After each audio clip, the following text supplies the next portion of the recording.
आप देख रहे हैं इंडिया न्यूज 13। चलिए देखते हैं उत्तर प्रदेश की फटाफट बड़ी खबरों को।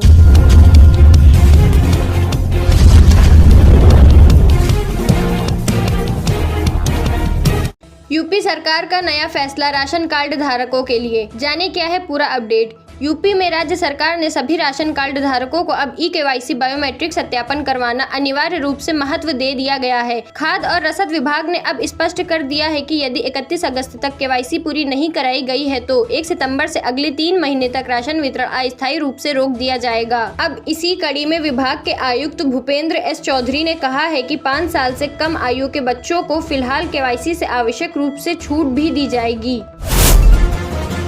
यूपी में ई रिक्शा चालकों पर नया नियम, हर गाड़ी पर लिखना होगा ड्राइवर का नाम और नंबर।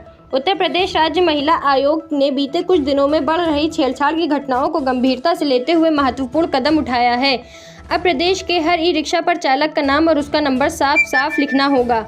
इस व्यवस्था से चालक की पहचान आसानी से की जा सकेगी। सीएम योगी ने अफसरों की बुलाई मीटिंग, त्योहारों को लेकर सख्त निर्देश। मुख्यमंत्री योगी आदित्यनाथ ने कहा है कि जन शिकायतों और समस्याओं के समाधान में लापरवाही किसी भी दशा में अक्षम्य है। सीएम योगी ने अफसरों को चेतावनी देते हुए कहा, आईजीआरएस और सीएम हेल्पलाइन के माध्यम पर प्राप्त हो रही प्रत्येक जन शिकायत और समस्या का शिकायतकर्ता की दृष्टि से संतुष्टिपरक समाधान होना ही चाहिए। मुख्यमंत्री ने कहा है कि सरकार जनता के प्रति जवाबदेह है, जनहित सर्वोपरि है। योगी सरकार ने बदले चकबंदी के नियम, अब इतने फीसदी किसानों की सहमति जरूरी। उत्तर प्रदेश सरकार ने चकबंदी को लेकर बड़ा फैसला लिया है। अब किसी भी राजस्व ग्राम में चकबंदी तभी शुरू होगी जब गांव के 75% खाता धारक किसानों की लिखित सहमति मिलेगी। पहले ग्राम प्रधान और पंचायत प्रस्ताव से प्रक्रिया शुरू हो जाती थी। नए नियम से पारदर्शिता बढ़ेगी और किसानों का भरोसा मजबूत होगा। यूपी में 2 पहिया वाहनों के लिए लागू हुआ नया नियम, सीएम योगी ने खुद जनता से की अपील। उत्तर प्रदेश में योगी सरकार ने सड़क सुरक्षा के लिए नो हेलमेट नो फ्यूल अभियान शुरू किया है। 1 सितंबर से शुरू होकर 30 सितंबर तक चलने वाले इस अभियान का उद्देश्य लोगों को हेलमेट पहनने के लिए प्रेरित करना है।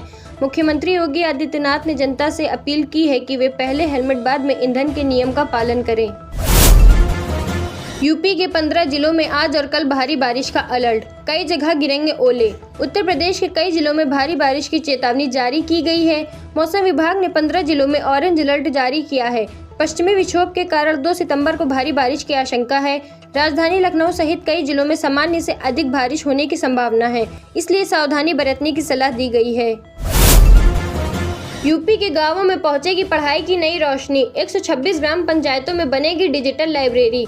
जिलाधिकारी निखिल टीकाराम फुंडे के निर्देश पर कलेक्ट्रेट सभागार में ग्राम पंचायतों में डिजिटल लाइब्रेरी बनाने की तैयारी तेज हो गई है।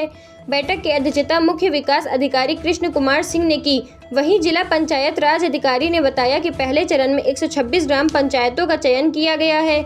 जिलाधिकारी की स्वीकृति के बाद यह सूची पंचायती राज निदेशालय को भेज दी गई है।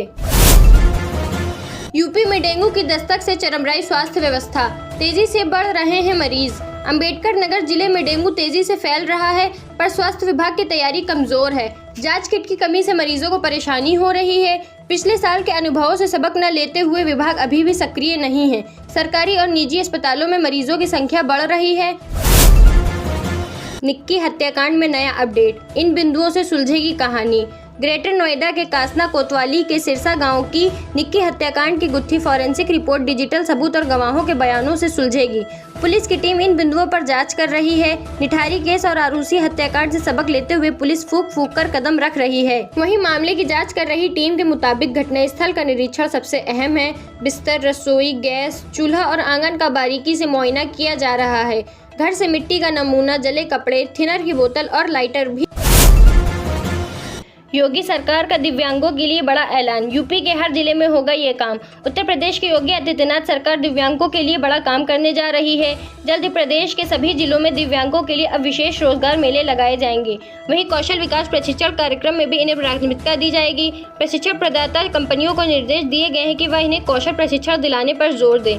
जिलों में इसके लिए जागरूकता अभियान भी चलाया जाएगा। वहीं उद्योगों से संपर्क कर दिव्यांगों को उनके हुनर के अनुसार गृह जनपद में भी रोजगार दिलाने का प्रयास किया जाएगा। आप देख रहे हैं देश का number 1 Hindi news channel India news 13, मतलब भारत की आवाज।